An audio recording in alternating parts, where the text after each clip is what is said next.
ഓ ചേട്ടാ കുറച്ച് ചോറിട്ടെ. വേണ്ട. ലേശം മോരൊഴിച്ച് കഴിക്കാനായിട്ട്. വേണ്ടെന്ന്. തൈര് ഒഴിച്ചെന്ന് തന്നോടല്ലേ പറഞ്ഞു വേണ്ടെന്ന്. എവിടുന്നുണ്ട് ഈ പറഞ്ഞു? അല്ലേ കുറച്ച് ചോറിട്, തൈര് കൂട്ടി കഴിക്കാം. എടോ തന്നോട് ഞാൻ 16 പ്രാവശ്യം ചോറിട്ടെന്ന് ചോദിച്ചതല്ലേ? ചോറൊന്നുമില്ലേ ഞാൻ പറഞ്ഞത്? അക്ഷരം മാറിയൊന്നുമില്ലല്ലോ. എനിക്ക് എപ്പോഴും ഇങ്ങനെ കുമ്പിടാൻ പറ്റില്ല. പഴയ ജിംനാസിയ. താൻ എന്താ വേഷം കെട്ടിട്ട്?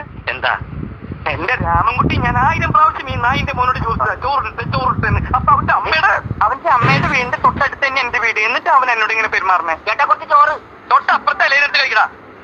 ഓരോരുത്തന്മാര് വയറ് വാടകയ്ക്ക് എടുത്ത് വന്നിരിക്കുക. എനിക്ക് ഭ്രാന്തായ ഞാൻ തുപ്പിട്ട്